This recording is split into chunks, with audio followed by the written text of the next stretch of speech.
Salutations, respected viewers. This is George from Ireland. Here I am in front of St. Mary le Strand Church in London. This was built by Gibbs. He was the architect in the mid-18th century. So you can see the very distinctive layering of the campanile. And it was looking at this inspired a certain baker in the mid-19th century to create the first wedding cake as we know it. Up until then, wedding cakes were like any other cake. But then they started to have these very complex and ornate layers. So go inside. It's a splendid 18th century church. Not that bright, but there are obviously inscriptions on the walls, memorial plaques to benefactors, names on pews of those who donated, things like that. There's also the Church of the Wrens, of the Women's Royal Naval Service.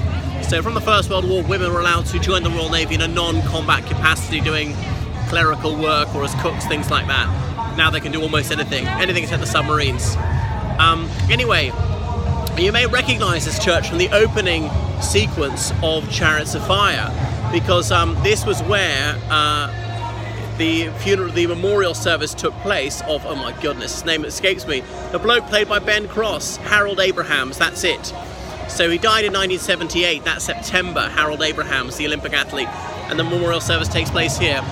So in case you don't know, Harold Abrahams, born 1899, and he went to, Repton School, because he came from an affluent Jewish family, and he was commissioned as an officer in the army, but it was just too late to serve in the First World War.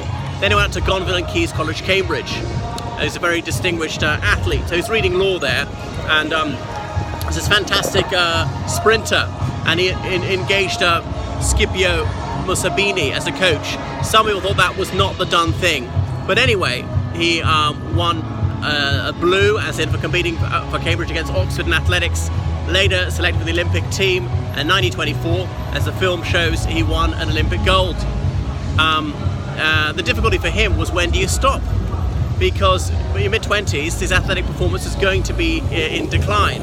But how far is that decline before you should actually just give up? That's the quandary that many competitive athletes are in. But then he broke his leg. Now you might think he'd be gutted, but no, he wasn't put out at all. He thought that relieved him of the agony of making a decision of when to retire from competitive sport. So he was only about 27 when he broke his leg, and that was that.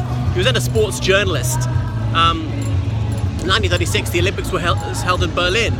Should he go or not? Because many people in Anglo-Jewry thought absolutely wrong to give any credibility to the Third Reich, which is already persecuting Jews. But Abraham said, no, we will give him a chance, and it's an important sporting event, and we can expose any wrongdoing.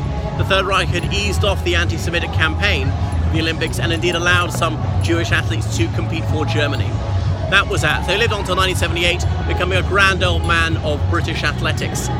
Now, because he was so concentrating on sports that he couldn't be good at everything, he got a third in law. But that was still good enough for him to have a career as a barrister. So some people felt he was not living up to the Corinthian spirit.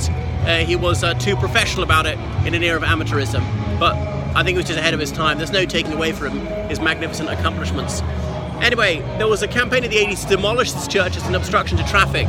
Sir John Betjeman led the campaign to save it, and I'm very glad that he was successful. And this very fine church still stands there in the middle of the Strand. The Strand is so called because there was a beach here. That's what Strand means. Till, well into the Middle Ages, when the Thames was pushed back, and then Bazalgette's embankment has kept it well back from us. Alright, that is St. Mary's le Strand.